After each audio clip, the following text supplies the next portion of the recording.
til forårskoncert her i Vording Kirke, og særlig velkommen til Kibæk Brass Band, som eller FDF-orkester, som vi kalder jer. Vi kan jo se, hvem I er. Det er jo meget smukt at se det, når man står dernede i døren og kigger op. Hjertelig velkommen, og det er faktisk tredje gang, at jeg er her i Vording Kirke for at spille en koncert for snart mange år siden. Og så var I her og indspille en CD'er, og I lånte i kirken. Og så i aften med Marianne Ovesen som orkesterleder. Og hvad? Så du ved ikke Marianne? Der, ja. Og Kirsten Lille som dirigent. Ja, det er jo. Men jeg skal lige sige, at koncerten i aften har lidt en særlig anledning eller historie.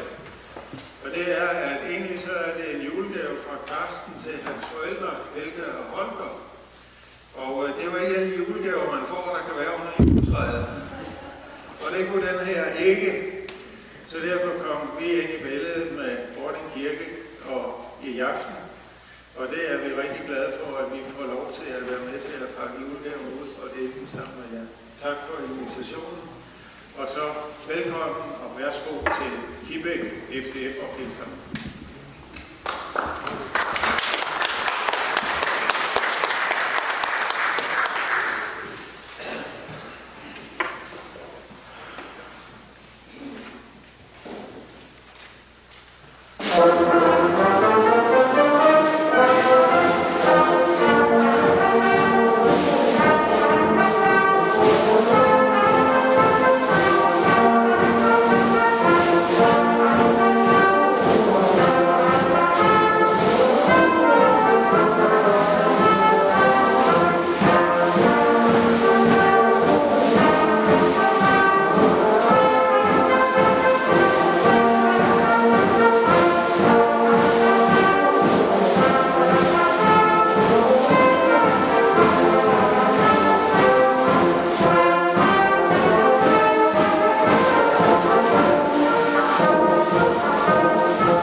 Det første, der er med her, det var Københavnermars.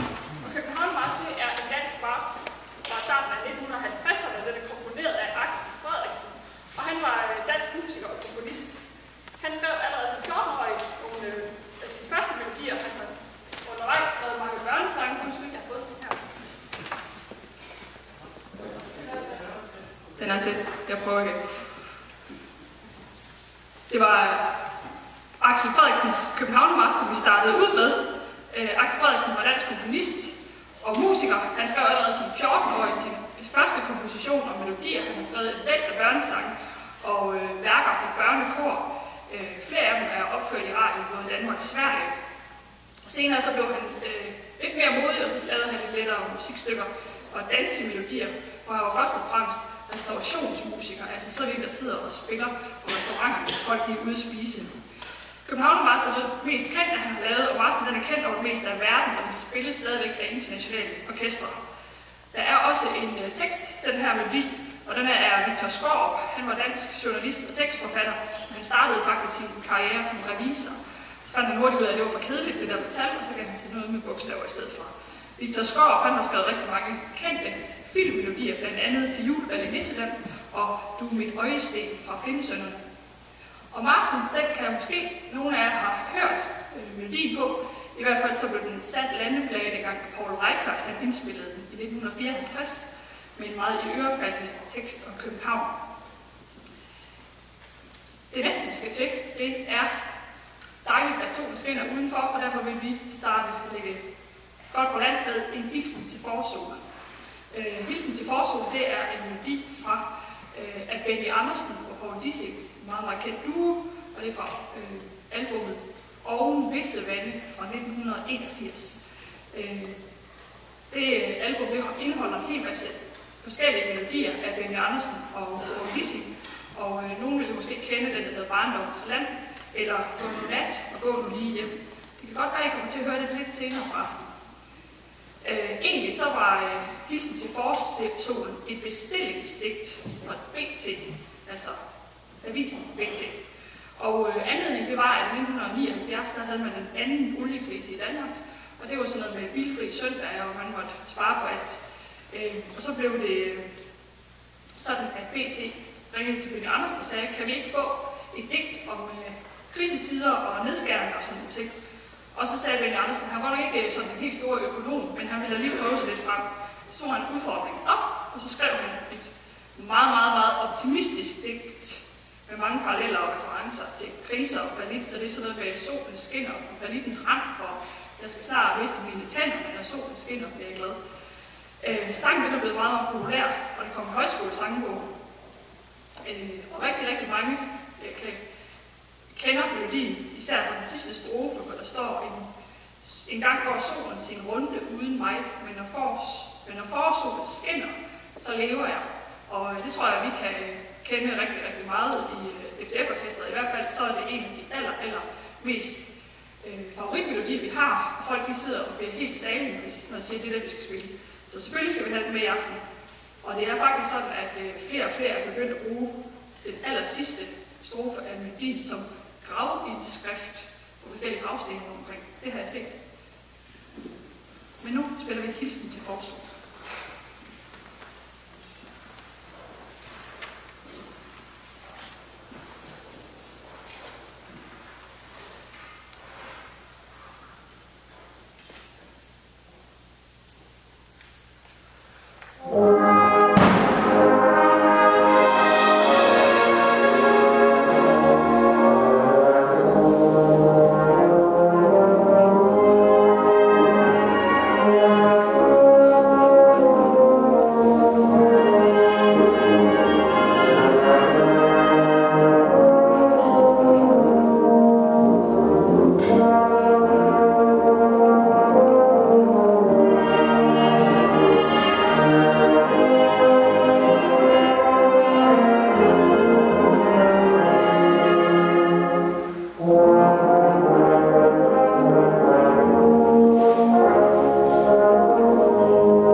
som har været på vores repertoire i rigtig, rigtig mange år, men den er ikke sådan at pille af, selvom vi har forsøgt at lægge det i arkivet mange gange, så er det altid den folk, de finder frem igen. Det er jo dejligt. Det næste nummer, vi skal spille på programmet, det er en polka fra 1864. Det er en polka af H.C. Lumbye, der hedder Brita Polka. H.C. Lumbye, han var sådan en musiker, der gerne ville dedikere sin musik til nogle forskellige mennesker, især for at glæde dem, og derfor er den her polka dedikeret til frøken Brita Udbær. Hvem er det, ved jeg ikke, men jeg ved, hvem H.C. Lumbye er. H.C. Lumbye var født i København, hans far var soldat, og så blev han flyttet til Randers med hær, og her lærte H.C. Lumbye at spille violin. Og så da han var 11 år, så blev hans far flyttet til Odense, og dernede der lærte han at spille trompet, altså H.C. Lumbye fik far. Og som 14-årig, der var han ikke så god på sit instrument, at han blev militærmusiker i dragonerne. Er nogen af jer, der snart 14 år? Yes. Så ved dragonerne. Og sådan fortsatte han egentlig. Stadsmusikanten, han blev meget opmærksom på H.C. Lumbyes musikalske evner, og han gav ham undervisning i teori. Og så begyndte H.C. Lumbye på egen hånd at komponere melodier, små sange og masser. Og i 1829 så søgte han selv om at blive flyttet til København, og der blev han trompeter ved Hestgarden, det er vist nok det, der hedder Næstved, hvad hedder det? Gardemusarregimentet. Når Lumbye han havde fri fra tjenesten i Hestgarden, så spillede han til dans i mange steder i København. Og han skrev siden af også en mængde dansemusik, og efterhånden så blev han også orkesterleder for et orkester. Og det gjorde så, at da Tivoli åbnede i 1843, så var der efterspørgsel efter H.C. Lumbye. Han samlede et orkester, og så begyndte de at spille i Tivoli, som den anlagde man uden for Voldum i København. Og i Havns koncertsal, der spillede de hver aften. Og H.C. Lumbye, han skrev mere end 700 stykker musik, og meget af det blev spillet samme aften, som han skrev det. Han hører til en af de meget, meget kendte, eller meget få danske komponister, som er kendt og elsket i udlandet også. Han komponerede galopper og mazurkaer og polkaer og et af dur og Strauss i Tyskland. Han komponerede valse. Og Lumbye han var sådan så hurtigt aktuel, at når der skete noget spændende, så skrev han et stykke musik. Og det gjorde han til ære for både de kongelige og alle de piger, han kendte osv. Så næsten 100 af hans melodier har pigenavne. Man har så kaldt Lumbye for Nordens Strauss. Og så er der godt nok visse sådan lidt kedelige typer, der antyder, at Lumbye han egentlig ikke var særlig dygtig, eller han var en ringere musiker eller komponist end de andre. Fordi hans uddannelse, den var ikke særlig. Altså, han havde ikke gået nogen fin skole nogen steder, han havde bare gået stadsmusikant.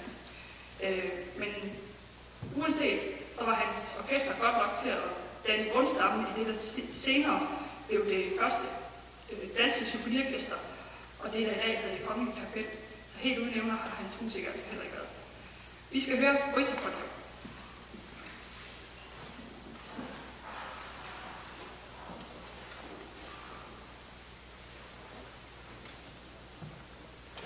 Thank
en masse svejende kjoler, der dansede rundt til det her inde i Tivoli.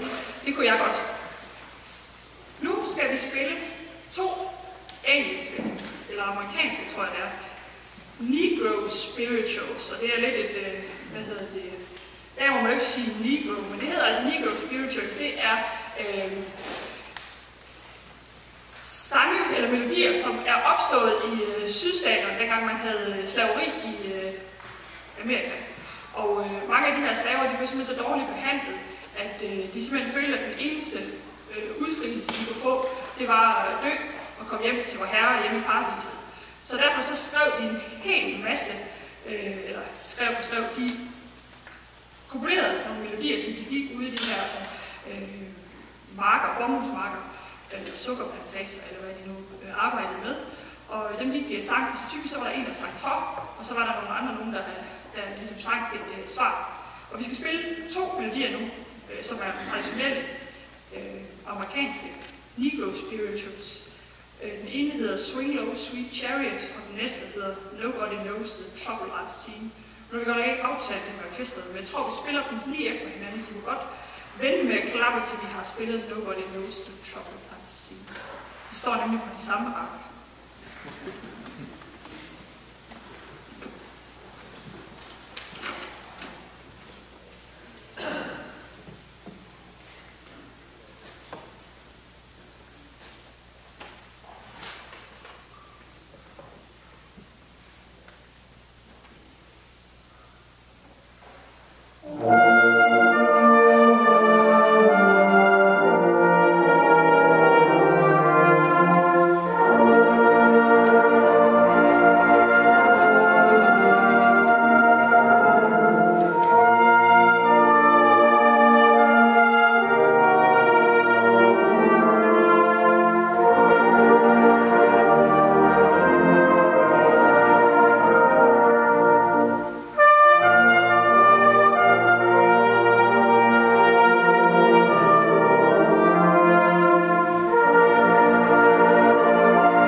største favoritter, når vi spiller dem.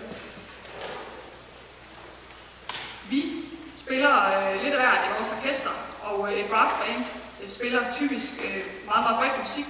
Det er sådan et ikke så anerkendt orkesterform, fordi at sådan den mest anerkendte klassiske orkesterform, det er selvfølgelig symfoniorkestret, og det er meget fint, at de har en helt bestemt opstilling. Og så er der i England opstået den her lidt særlige form for orkester, der hedder et brassband, og de spiller kun på messinginstrumenter. Der er ingen stryger, og der er ingen saxofoner eller klarinetter eller noget af den stil. Det er kun messingfolk, og det er sådan en særlig stil. Og derfor så har nogen specialiseret sig i at spille eller komponere musik kun for det her medie, der hedder brassband. Og en af de meget, meget dygtige musikere og komponister, der har gjort det er Edric Siebert. Han hedder godt nok noget andet, men det kommer til at hedde hen ad vejen. Han blev født med et andet navn. Og han var egentlig uddannet en britisk fløjtenist og saxofonist, altså klassisk musiker. Og han spillede også mange år i et symfoniorkester og er klassisk uddannet musiker. Men så på et tidspunkt, så under krigen, så blev han kaldt ind til militæret, og der lærte han så at spille messingmusik, og blev simpelthen så glad for den her type orkester, at han studerede videre eller begyndte at dirigere forskellige brassbands herunder det britiske militærorkester. Under krigen blev han så sendt på hver grund for at spille for de engelske tropper, for at underholde dem lidt ude i felten. Og efter det, da han kom hjem igen, så blev han simpelthen fuldtidskomponist, fordi jeg ved ikke rigtigt, at han ikke lige synes om at spille selv, men i hvert fald blev han fuldtidskomponist frem til sin dages ende, og han har skrevet et utal af musik for brassband. Både sådan noget lettere stykker for unge musikere, som er uøvet, og noget for nogen, som stiller op til mesterskaber inden for brassband. Man kan faktisk spille i første division, og der er noget, der hedder nationals, altså der er DM og VM i brassband. Tænk jer, venner. Og så sidder man simpelthen og konkurrerer om at få lov til at spille det allersværeste, man kan. Det er en hel liga for sig. Vi er ikke så gode endnu, at vi stiller op til DM eller VM. Vi spiller bare for hyggens skyld. Vi skal spille en march af Edric Siebert, og han har skrevet en meget, meget i ørefaldende march, der hedder march, der hedder Cocklers. Det betyder skomagernes march. Og den er især kendt fra en britisk film, som blev udgivet for nogle år siden. Det var vist det sidste af 90'erne. Den hedder Brassed Off, der blev spillet i den film. Og efter det, så blev den faktisk populær, selvom den er lidt fra den. Vi skal spille March of the Cocklers.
Tak for det.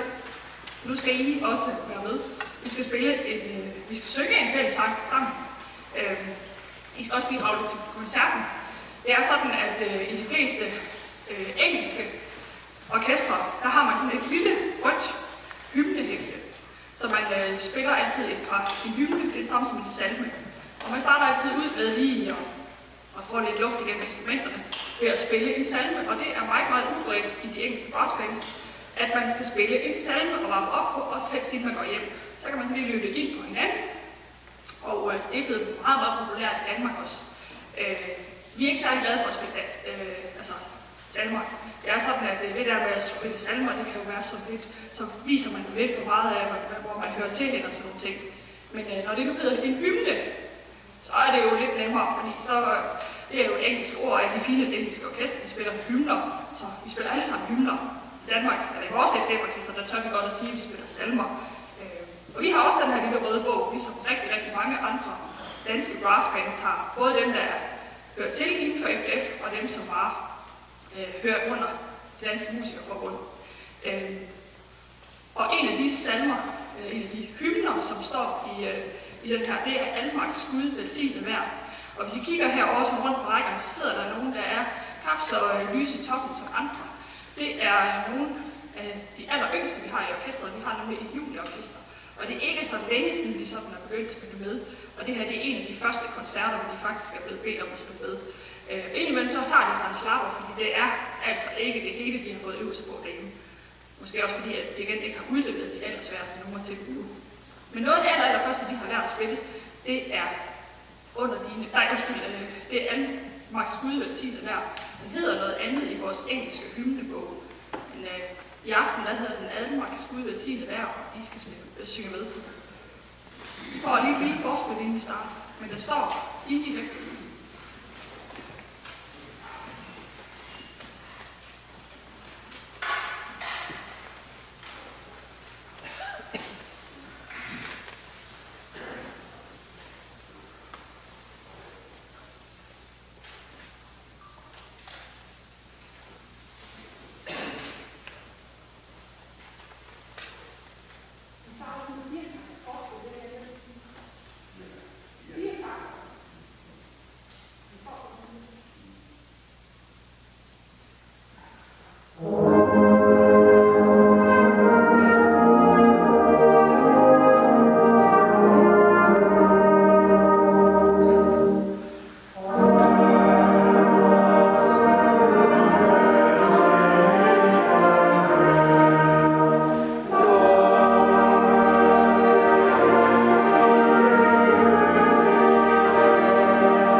dejligt sunge. Jeg beklager tempoet, men når det er sådan en, man varmer op på, så skal man sådan lige have lov at smage lidt på musikken. Og derfor så har vi lidt svært ved at komme lidt op i tempo, når det så er der nogen, skal synge til. For vi sidder jo og svælger i musik. Så jeg håber, I havde tid til at smage på ordene. Det er ulempen med at spille salmer. Man skal nemlig smage på musikken, når man spiller salmer. Så spiller vi sådan lidt langsomt for lige at få det ind under huden. Det næste nummer, vi skal spille, det er et svensk nummer. Og nu tror jeg alle sammen, jeg har stavet forkert på sangarket, fordi der kun er et T, du omslutter mig. Men der er grund til, at den er stavet med et i stedet for 2 T'er, fordi at det er en norsk komposition, det er i hvert fald en norsk udgivet arrangement.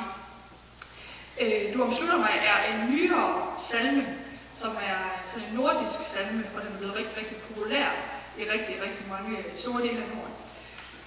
Præstens her er sådan en verdensomspændende organisation, som opererer i mange lande, og i det engelsksprogede lande, der er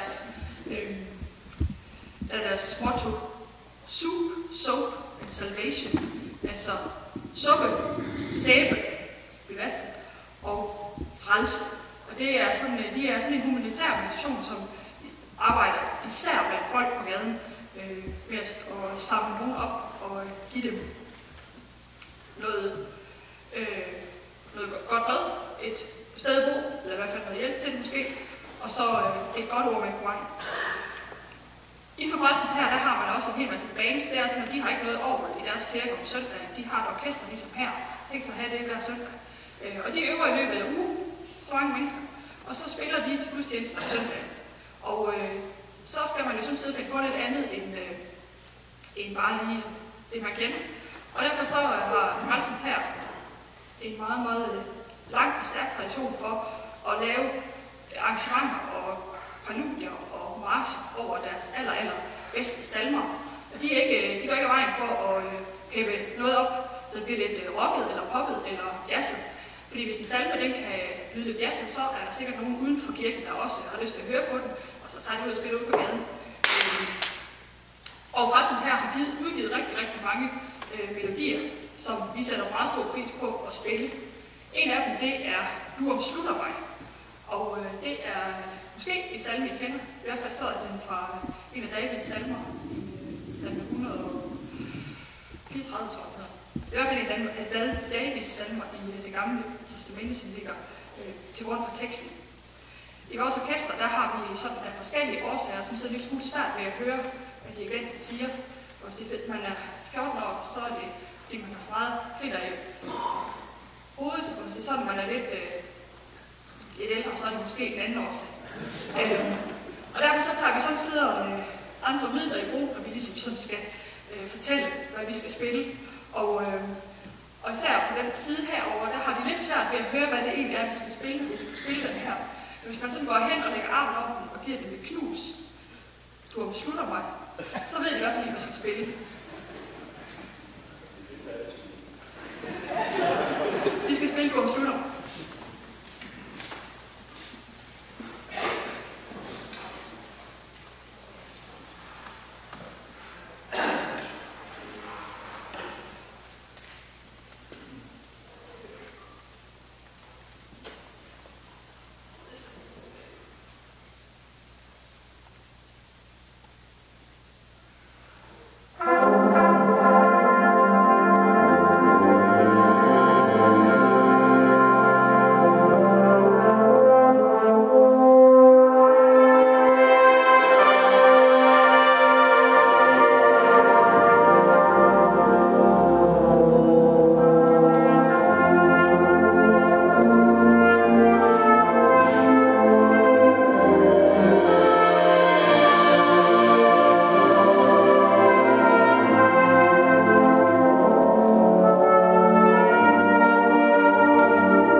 tekst, der ligger bagved. Vi sætter meget stor pris på at spille den i vores orkester. Og nu skal I ikke tage så meget af ham, der står på prædikestolen. Det er lige fordi, han skal lave en lille intro til den næste sang. Så jeg står bare lige her og fortæller lidt om vejret og solen, så længe at han gør sig klar deroppe. I Kibæk FF-orkester, der har vi, der driver vi orkester med udgangspunkt i FDF. Vi har sådan en fin FDF-uniform her, og vi har selvfølgelig rod i FDF's formål og værdi. Det betyder også, at vi lægger vægt på at være en del af menigheden og menighedsarbejdet lokalt, og spiller til gudstjenester og friluftsgudstjenester rundt omkring. Og vi spiller også rigtig meget musik, som har et kristent islet. Den her er en af dem, og den næste, vi skal spille, det er Ondt i Vingers skygger. Nu skal jeg lige se på Karsten og høre efter, om han er ved at være klar. Det er fordi, vi har nemlig lige et lydklip, vi skal høre. Så må I se, om I kan høre, hvem det er, der siger. Og tænk, der sender man stadigvæk højmesse på Danmarks Radio. Det gør man. Det har man gjort alt den tid, jeg har levet, og det gør man stadigvæk. Og det vil jo ikke gøre reklame, for man alligevel vil gerne slutte med en salme. En af dem, man kan finde på at synge til en højmesse. Men det er ikke med en sanger eller en sangerinde. Det er heller ikke med et kor. Det er ikke engang med et orgel. Det er med, hold jer fast, det er med Kibæk FDF-orkester, der spiller i Bording Kirke. Og når man får sådan en CD, så tror man, nej, nu holder vi. Men altså, jeg skal sige, Kibæk og Bording ligger midt i det mørkeste Jylland. Men jeg satte den på, og da de intonerede under dine vingers skygge, så sang jeg med. Det må jeg også gerne gøre. Tak. I er velkommen til at nyde.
Det var sådan, at efter vi havde indspillet vores CD her i Bording Kirke for nogle år siden, jeg tror det var 2009, er det korrekt? Jeg tror det var 2009. Så er der nogen, der ser haveprogrammer og lytter til forskellige musik i tv for eksempel. Og så Ryge, han spiller rigtig, rigtig meget forskellig musik, og en dag så spillede han den islandske nationalmelodi. Og den er meget, meget lidt kendt, den er meget kendt i Island, men den er ret svær at spille, og den er ikke særlig kendt i resten af verden. Den indspillede vi faktisk i sin tid på den CD her i Bording Kirke. Og så kom Søren Ryge til at sige et eller andet op, at der var ikke ret mange, der spillede den, eller kunne den, eller sådan noget den stil. Og det følte Palle sig en lille smule provokeret af. Så han tog vores CD, puttede i et brev og sendte den til Søren Ryge. Og så hørte vi ikke lidt mere fra det. Indtil en skønne dag, der var en eller anden, der skrev til Marianne Bogesen, som er orkesterleder. Det stod nemlig hendes navn bagpå. Og en, der skrev, at hun havde hørt vores melodi i radio, og gerne ville have en kopi af CD'en. Og så var vi jo en lille smule på herrens mark, fordi hvad var det i det? Og hvad var det lige, hun havde hørt i radioen? Så måtte vi ud i større detektivarbejde og fandt ud af, at Søren Ryge en dag, en helt almindelig lørdag aften, var meget sent, havde spillet vores melodi i radioen. Og det er derfor, lydklippet skulle introduceres i aften. Det er vi glade for. Det var ikke den islandske nationalmelodi, han spillede, det var Under dine vingers skygge. Den var også på CD. Vi skal tilbage til Frelsens Hær. Frelsens Hær har også flere bands i Danmark, blandt andet Valby Brass, og jeg har også en i København, altså dem, der spiller til deres gudstjenester om søndag. Og en af de store danske musikere inden for Frelsens Hær, han hed Erik Silverberg. Erik Silverberg, han døde desværre for et par år siden, en torsdag aften, efter han havde været til orkester. Men han har simpelthen skrevet og komponeret en rigtig, rigtig stor del af alt det nordiske musik, der bliver spillet inden for Frelsens Hær. Og Erik Silverberg har også skrevet en march over nogle nordiske salmer. Den hedder March Se Fremad, og den giver sådan nogle brudstykker af nogle nordiske salmer. Det er mest svenske og norske. Så vi kender ikke de salmer sådan fra vores sangbog eller salmebog, men de er ret kendt andre steder i Norden, og vi er blevet glade for den her march. Det er en lidt atypisk march, og den er svær at spille, men vi har kastet os ud i den, og vi synes faktisk, at det er kommet til et rigtig, rigtig godt resultat. Den hedder March Se Fremad, og det er sådan en påmindelse om, at vi hele tiden skal se fremad, i stedet for at kigge tilbage. Jeg mener, den er skrevet i anledning af Frelsens Hærs 125 års jubilæum, så det er noget med at se fremad, i stedet for hele tiden at kigge bagud. March Se Fremad.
Og det er en film med en hel masse forviklinger.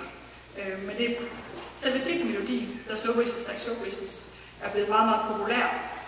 Han er skrevet af en mand, der hedder Irving Berlin, som har skrevet et utal af også Hollywood-numre. Men der Slow Business Like Show Business er et af hans allermest populære. Og så kan I se, at der står Emil Sunde. Han er arrangør. Nu siger jeg han, for det er en mand, og det er sjovt. Men han er nordmand, og derfor kan man godt hedde Inge. Jeg har lang tid troet, at det var en dame, der havde lavet det her arrangement.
spille i sådan et kirkerum, når vi er blevet flere musikere, end vi var, da vi indspillede CD'en i sin tid.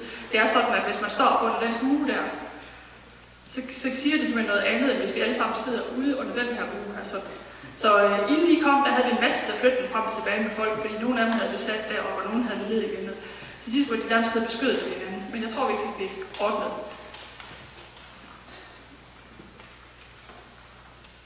Vi skal tilbage til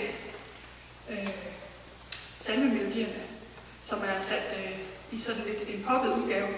En nyere salme igen, der hedder Alsteder af Martin Nyström. Han er også svensker. Han har lavet en meget god, populær, i hvert fald kristen melodi og tekst. Den er sat i arrangement af James Wright. Han er englænder. Alsteder er sådan et stille og roligt nummer, som vi sætter meget pris på at spille i orkestret. Jeg vil gerne fortælle lidt om vores elever her. Sådan. Mange af dem har spillet sådan 2-3 år. De øver sig flittigt hver gang hjemme. De har faktisk deres helt eget juniororkester.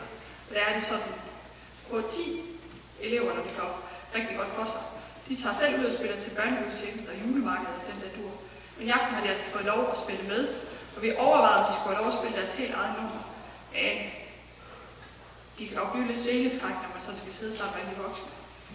Der er ingen problemer, de selv skal ud til at optræde, men når man skal sammen med de voksne, så kan man godt blive lidt sceneskræk. Jeg synes, de gør det rigtig godt ud. Vi skal spille Assadir, og det tror jeg spiller med på.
og jeg vil kun prise dig. Det er den danske tekst, og den er meget kendt i sådan, blandt den yngre menighed rundt omkring. Faktisk så står der i noden, at man skal skrabe på bækkenet med tier. Jeg ved ikke, om han havde tier med i aften, men han havde sådan en pind til at gøre det med. Den skulle vi altså lige have lært, da vi fik det her melodi, og hvad var det lige, det betød? Scrape coin, stod der. Vi skal til at slutte for i aften, og vi vil gerne slutte med et nummer, som vi har fundet frem særligt til dag, fordi vi engang var ude at spille i dette nabolag, og så var der nogen, som ønskede den en gang til. Vi får den kun en gang i aften. Nu skal vi gå et brag af en koncertafslutning. Det er sådan, at Kibæk FF-orkester i mange år har haft samarbejde med Bording Tamburkorps, og indimellem så har vi også gået på fisketur i deres Tamburkorps. Undskyld, har jeg det.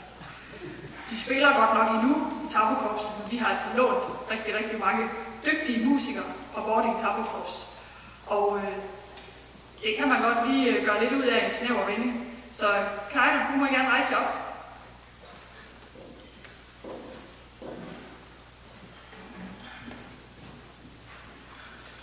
Det er sådan, at de to brødre, der rejser sig op nu, de har spillet i Bording Tamburkorps i mange år. Og dem lånte vi på et tidspunkt og lærte dem at spille messing. Og ham, der står op og spiller slagtøj i aften, han har også spillet både på den her side og på den her side, der han var lidt mindre. Og han var også med til at spille i sin tid, da vi indspillede CD'en her i kirken. Nu skal de få lov at vise, hvad de kan, sammen med et orkester.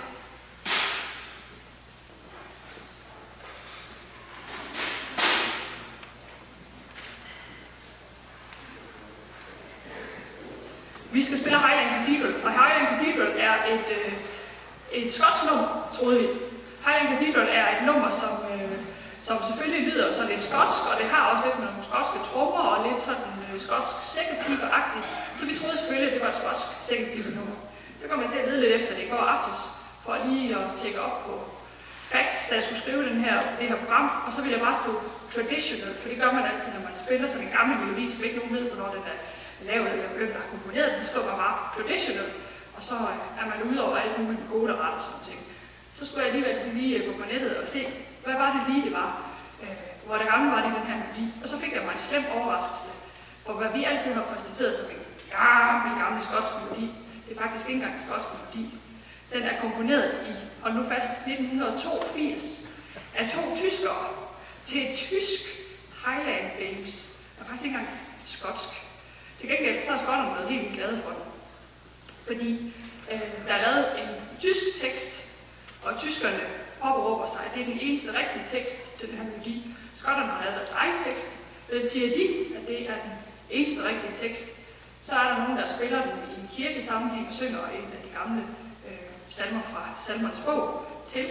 Så siger de, at det er den eneste rigtige tekst. Jeg har faktisk hørt, at Madonna har fået den spillet til sit bryllup i Skotland en gang inden for ikke så lang tid siden. Den bliver også spillet til rigtig mange, rugbykampe. Og en gang så troede man, eller så var der en storstilet kampagne for at få den her Highland Cathedral til at være den skotske nationalmelodi. Det er simpelthen den skotske nationalmelodi, der hedder Flower of Scotland, og det er en af de der gamle sækkepibe-numre, som der også er en melodi til. Men i lang tid har man faktisk forsøgt at få Highland Cathedral ind som skotsk nationalmelodi, og det er videnskabeligt at lave til et tysk stævne. Nu skal I høre Highland Cathedral. Om Highland Cathedral vil vi gerne sige tak for i aften. Ikke helt, for vi skal lige synge på fællessangen, men det er det sidste koncertnummer for i aften.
den der sidst kunne jeg da godt tænke mig at høre en gang til.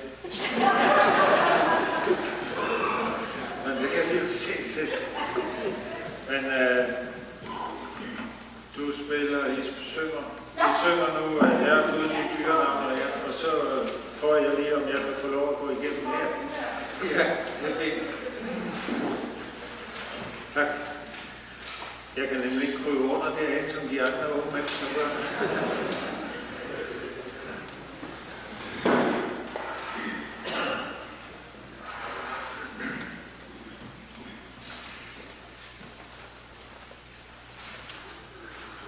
Og den her gang får I 5 takters forspil.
Så vil vi gerne sige tusind tak til Kibæk FCM Orkester.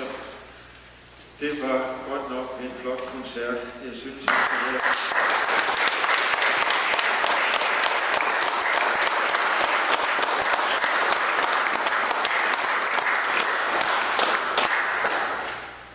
Tusind tak for julegaven. Og så vil vi rigtig gerne, at alle sammen følger med orkestret over i kirkehuset. Vi har en kop kaffe klar til jer derovre, og vi er indbudt på kaffe i aften også. Så værsgo og følg med derovre, så spiller orkestret lige til et par aftensange derovre. Ja. Tak og værsgo.